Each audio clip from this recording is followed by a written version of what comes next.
One of the things that I want for every employee to know is you are in control. Oftentimes, what we think is that we step into the career space, we work for a company, they dictate what we do through a job description, they pay us, right? So we have no say in this journey and this path. It can feel like that often. You have all the say in this journey and this path. You have all the control. And it starts with you knowing that and then asking yourself, what's the right way for me to work in the season of life that I'm in? Welcome to the Future of Less Work, where we uncover the future of work one question at a time. I'm Nirit Cohen, and with me today is Dr. Jasmine Escalera, career expert in My Perfect Resume, a LinkedIn top voice, and an advocate for workplace equity. Hey, Jasmine, welcome to the Future of Less Work. Oh, I'm so excited to be here. I just love the title of the podcast and I've been binging it. And I'm just thrilled to be able to talk about the future of less work. So, I love the idea of how careers can evolve in so many different ways. Yes. So you really need to tell me how you got from an education in biochemistry and a PhD in pharmacology to become a speaker and a top voice in all things reinvention and empowerment. Oh my goodness, where do I begin? So I have to say that I've had the most amazing career in life. Like, I really truly believe that. At times, I was going through some rocky and bumpy roads, but I understand it all looking back now. So I started out my career in STEM over 20 years ago. And when we talk about there not being people of color, minority groups in the STEM field, even still today, there were barely any women when I started in the field and in the area. I don't want to date myself, but there were barely any women. And so my career was really challenging. I was often looking to my left and to my right and never seeing myself being represented in the space. And because of that, there was this immense feeling of you have to conform. You have to act like everyone else. And in fact, I was being told when you walk through the door, you strip yourself of, that personality, that feistiness, and you act according to what everyone else wants you to act like. That was the path to success. It's awful. I think about it. So I worked for almost 30 years at Intel. Mm-hmm. And so way back in the beginning, right? Yep. I was the only woman in the room. And I remember we were told things like, don't put up the pictures of your, newborn baby because it's better that you look like everyone else, right? So I tell these stories today, and I'm happy to say most people say, wow, right? As if it's not something you would consider today. So you think we made some progress? Yes and no. I mean, I think we have made progress in that, I'm a Latina, I'm a Puerto Rican from Brooklyn, New York. I think I can see more of myself in the workplace. And I see more organizations really embracing authenticity and really embracing who individuals are. But I say yes and no, because what we've been seeing at the top of this year is dismantling or potential dismantling of a lot of programs and initiatives that I think have really transformed the workplace in the last few years in terms of diversity, inclusivity, really being thoughtful around all representation in the workplace and how we can best promote that. So I say yes, I think it's changing, but I think that employees have really had to lead the front there. And I think we're being called to action to push back even more now with dismantling of programs that were put into place to support exactly the opposite of what you and I experienced in the workplace. Yeah, and you have a really broad perspective. So we could probably talk about this from a lot of perspectives. I mean, I know you're referring to, and we should probably dive right into this kind of DEI pullbacks. But I will say this because I want to get back there, right? I also think a lot of the return to office mandates, are also something that's trying to go against what actually enabled a lot of I think people who need to work differently want to or need to, right? Absolutely. Absolutely. When you mentioned the picture of, don't put pictures up of your family, don't put pictures up of your kids, my brain goes immediately to the clients that I've worked with who are moms and who struggle, who are single moms, who are challenged by the fact that they have to go back into the office because they want to be providers. They're the sole providers potentially. And that actually is incredibly disruptive to them being able to move their career forward in the way that they want to, but then also have that balance that they need, as you mentioned, need in order to Yes. be productive and also to live life and care for their children. So you're absolutely right. I think what we're seeing at the top of this year is the potential dismantling of systems and structures that were put into place that helped underrepresented communities and helped many employees, including moms, caregivers, people who have disabilities, that now we're going to see some real issues in terms of how that plays out as we go through the year. So do you think this is only political pressure, or have we failed and it's just being used as an excuse? Oh my gosh. We recently did a survey with My Perfect Resume where we found that 95% of employees that we surveyed found DEI initiatives to be both helpful, but also increase inclusivity. So it isn't an issue that employees see the problem. Companies are doing this, and whether they're doing this because now it's an open window for them to do it, or maybe these things were performative and only put into place because certain things were happening in the world. I don't know the answer to that, but I almost kind of feel like the executive orders coming out to dismantle DEI in whatever way, right? To change DEI. It almost is like an invitation, right? It's like, well, if it's coming from the top, maybe I can also rethink these programs. Yeah, but here's what I don't understand, right? Mhm. We have been talking for years about the fact that this is about, you have to be inclusive internally because your customer base is varied, right? Or you want people to bring their authentic selves to work. And in fact, when we look at trends, that's just growing. We see, I'm mixing between DI and RTO, and I know they're not the same, but it kind of feels like trying to go back to the future, which is not possible, Yeah. but it's really trying to kind of put back some of those rigid ways of what we considered work, and the separation between work and life, and between what the right kind of employee looks like, and where and when and how you work, and you put all that together, and I'm wondering, how is it possible that organizations don't understand this is not going to work? Yeah, gosh, you just hit the nail on the head. Preach. I think exactly what you said is 100% right. It feels like we're trying to go backwards when we should be going forward.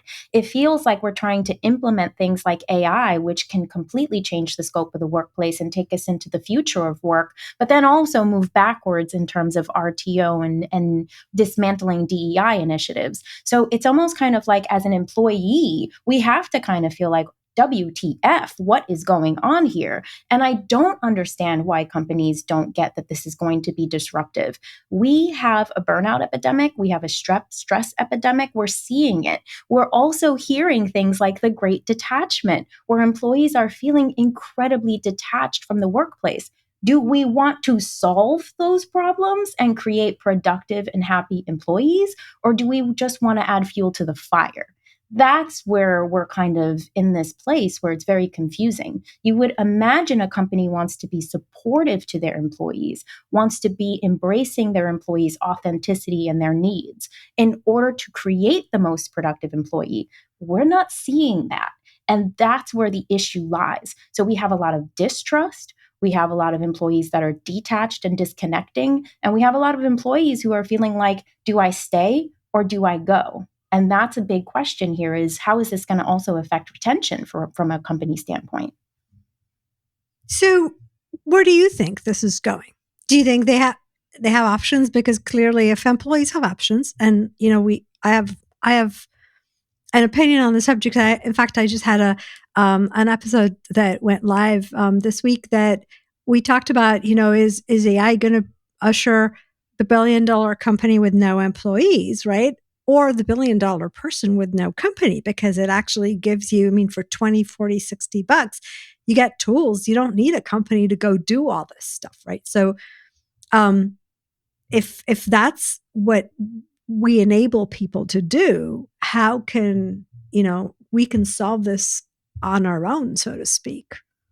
Yeah, I think that, what I would love to see as we evolve within companies and how corporate America evolves and how they think what I really would love to see is, for example, you mentioned AI, and I love this topic and I love this conversation. I'm not an AI expert, but I am an eternal optimist, and I see AI as being a tool that can be used in the most effective ways to help us then, as employees, become more skill based, become more empathetic, become more compassionate, almost use skills that complement how AI can work in the workplace and allow us to be more innovative, more creative, to transcend in different ways. So I kind of see AI as being that tool that helps us to create a new workplace.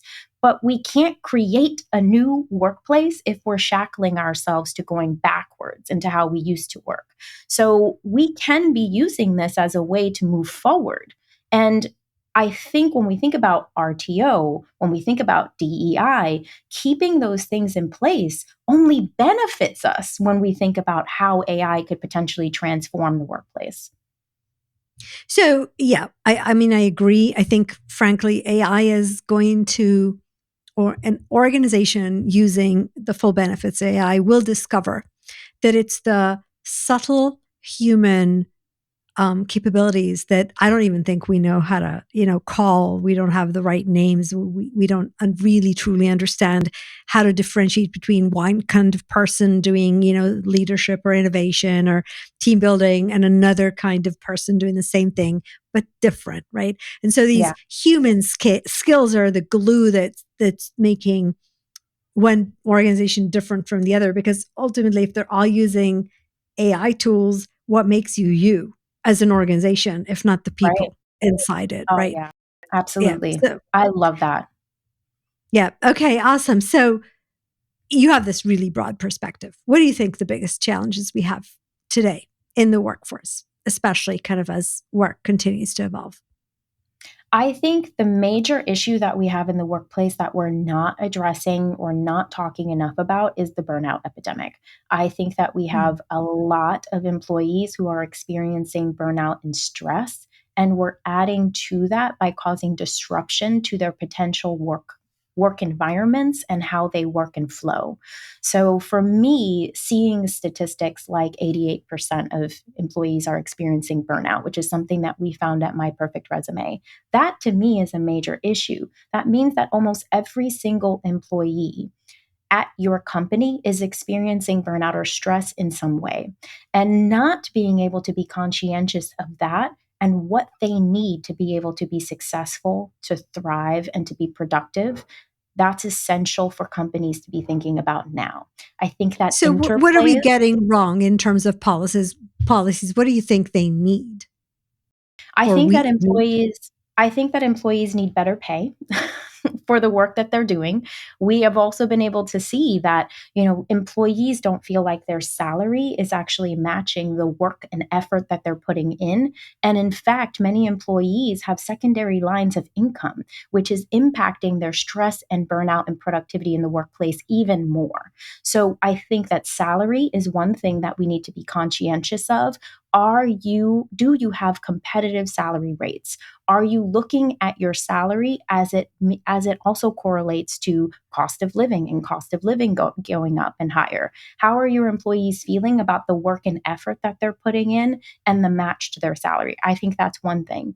I think we need to be thinking about more flexibility. I think we need to be thinking about more well-being and more wholeness when it comes to the workplace. So when it comes to that, taking away these DEI initiatives, which are about diversity, but also about inclusion, are also about well-being, are also about how do we tend to the employee in the workplace. That's an issue right there. And if we think about balance and having work-life balance, when we do these things like mandatory RTOs, like mandatory return to office, then we are impacting the way that people are already being productive in the workplace. So there's a lot of different issues here that all sort of intertwine. And I think the impact is a massive amount of burnout and stress on employees that causes them to detach from the work that they're doing and not be the most productive employees they can be. And all we're doing is layering on more work. Yeah, it almost feels like we're at this moment where there's the organizations trying to push forward with more productivity using technology, potentially less people, right? So putting pressure on jobs and, like you say, salaries, because they're all interconnected. And on the other hand, people have discovered in the last 5 years, right, that there's lots of other ways to work. Technology has Mhm. opened up capabilities. I mean, you talk about this, the ability that people had another job. Part of it's pay, but I think a lot of it's also knowing that you've got options, maybe Mhm. exploring things that might turn into something. We're seeing the rise of independence steadily growing, right? So we're seeing people's ability, or at least attempt to take more control. And when you put on top of that mandates, right? Um, then maybe people are saying, well, maybe I should go, explore what I can do on my own, passionate wise as well as income wise. Yeah, and I think that's the great thing about the gig economy and the freelance economy. I also think that's the great thing about a platform like LinkedIn. If you develop a personal brand, what we have seen through social media, through LinkedIn, is you can monetize a personal brand and you can actually monetize your skill set, you can monetize your passions. I think that's an amazing thing in general for anyone to explore, right? Say But more those about that. So if Mhm. somebody just heard you and it's like, okay, I don't understand how. Tell me how. Yeah, yeah. So I guess I could use myself as a perfect example. So, through my story, and we kind of talked about this in the beginning, I had a lot of hardships in my career. I had to fight really hard to be able to get to director level by the time I was in my early 30s. And when I turned around and asked a lot of women in the workplace in all different areas, am I crazy? Are you going through this too?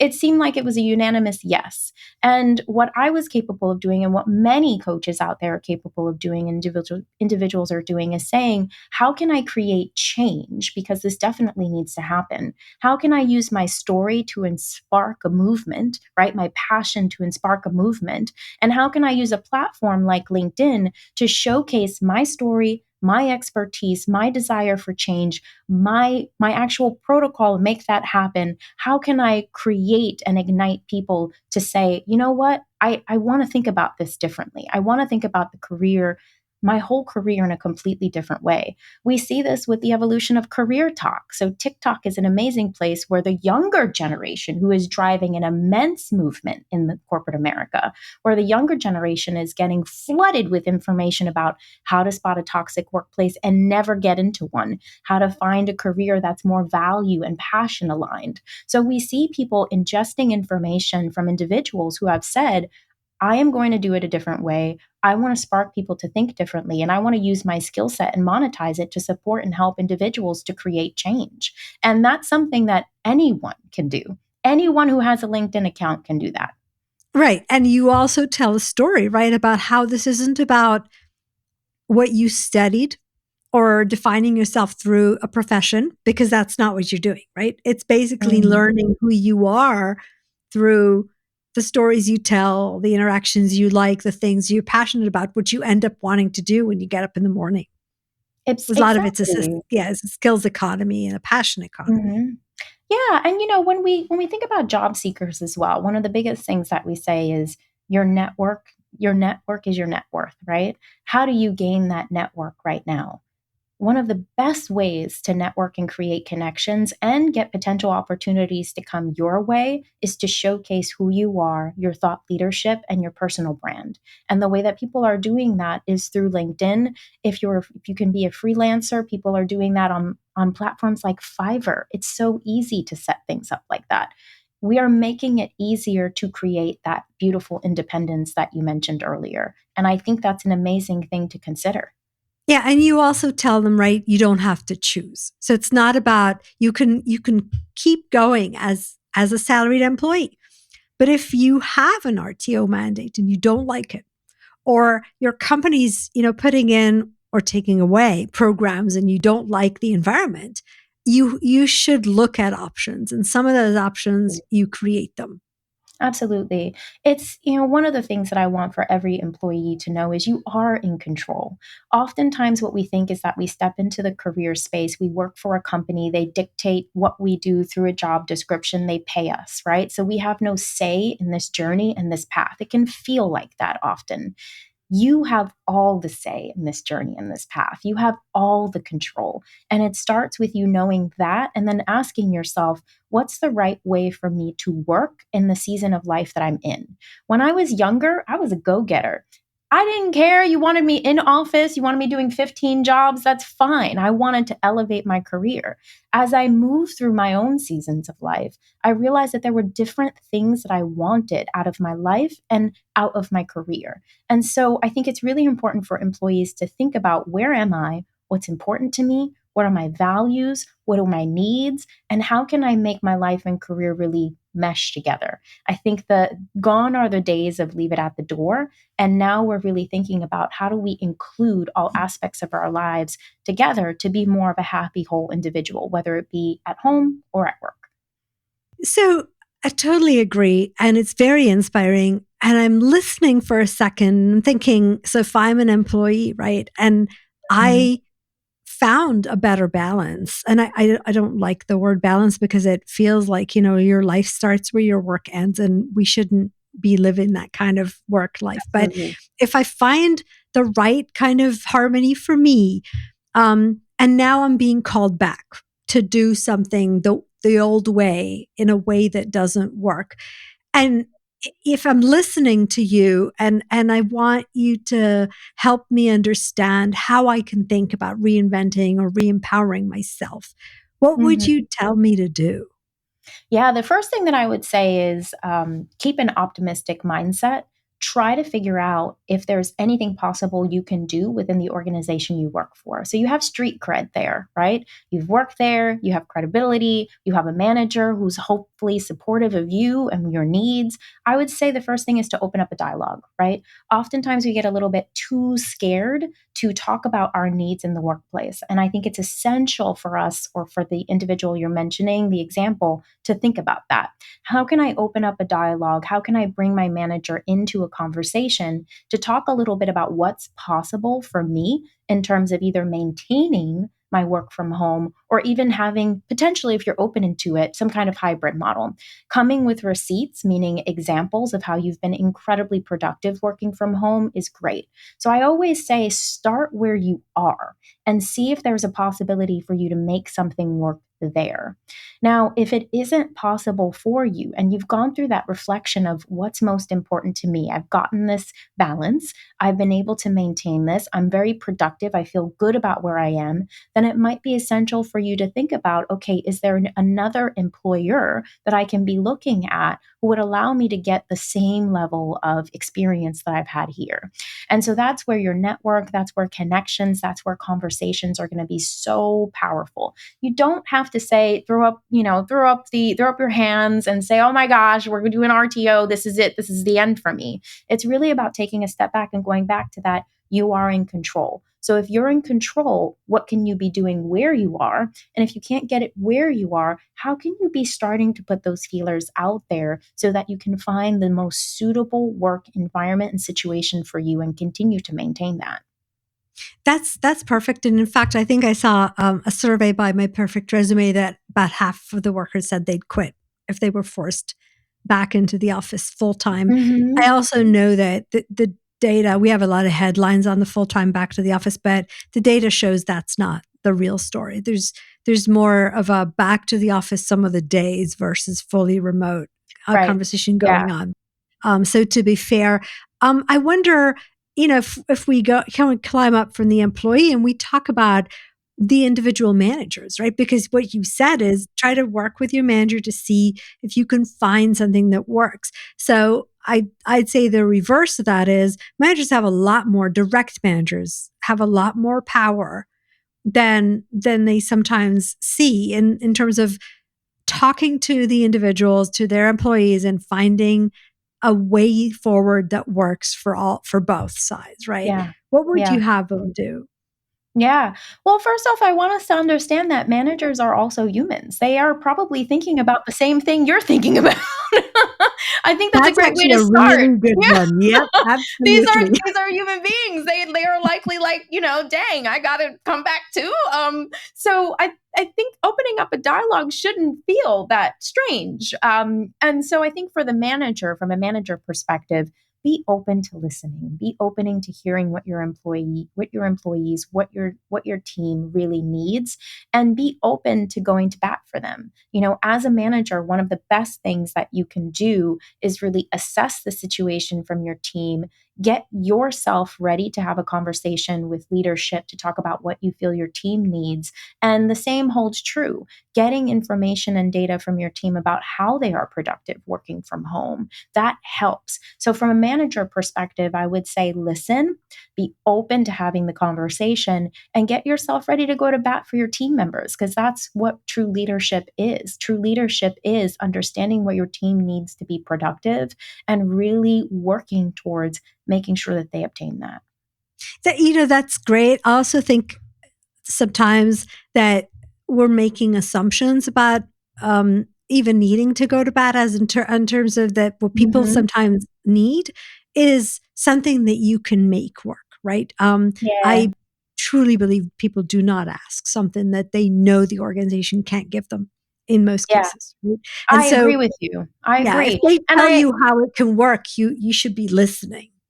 Absolutely. And I think going back to kind of what you mentioned before is that, I think there's a lot of dramatization that's happening as well with return to office. A lot of companies are not doing these blanket RTO mandates, but instead are really thinking about, okay, how can we best do this? And what are some hybrid models? So I think we also need to go back to don't consider your company as being the worst company in the world. Like you mentioned, the people are just going to quit if they get to return to office. That can be a very like dramatic response to it. Really take a step back and again go back to, I'm in control. I'm going to work with my company. I'm going to work with my manager. I'm going to see what my options are. That might take a little bit of time, right? That might take a little bit of discussion, but I'm going to work this through. And if it doesn't work out, again, you are in control. You can then activate a job search or activate your network to see what else is out there. Yeah, yeah, I totally agree. And in fact, we should be in control of our career by design, right? Because we're no All the longer in time. this environment where it just happens when you go along with it. Yeah. All Absolutely. right. Wonderful. So, I always kind of wrap up, Jasmine, with a question that's a Mhm. question versus an answer. So, what do you think is the one question we should all be asking about the future of work? Yeah. I think if you're an employee, if you're someone who is in the employee sort of state, it's really, where do I see my career going? And what are some of the changes that are happening in my industry? What are some of the changes that are happening within my role? What are some of the changes that are happening within my company that I can actually capitalize on? I don't ever want to think about the doom and gloom. I think there's a lot of greatness that is happening in the world right now of work. And you've had amazing guests coming on and talking about the future of work from the standpoint of how we can leverage things like technology. So I really want to empower the employee to say, what's happening around me? How can I shift my perspective and say, this is a moment that I can capitalize on something great? What do I need to be thinking about? What skills do I need to be building? What networks do I need to create? Everything is at our fingertips right now. And so this is a moment that you can capitalize on if you shift your perspective to, I'm in control, I can capitalize on it, and I always have the capacity to figure out how to make this work for me. Yeah, I absolutely agree. I think in this day and age with everything that's going on, you probably want to lead from the front. So you want to stay connected to everything that's happening in your industry, also in the areas you're interested in, because they might show you other industries you can evolve to. So definitely the age for agency. Thank you, Jasmine. This has been such an insightful conversation. For Thank more you. about Jasmine's work, check out the links in the podcast description or visit my resume, my perfect resume. You'll also find a recap of today's episode and additional resources. Thank you for joining us on The Future of Less Work, where we're piecing together the ever-changing puzzle of work, one conversation at a time. And remember, the new social contract is a win-win between people and organizations. Your best people don't work because they have to. They don't work because you tell them to, or because you measure them on it. They work because they want to, because by working for you is their way of achieving their purpose in life. Till next time.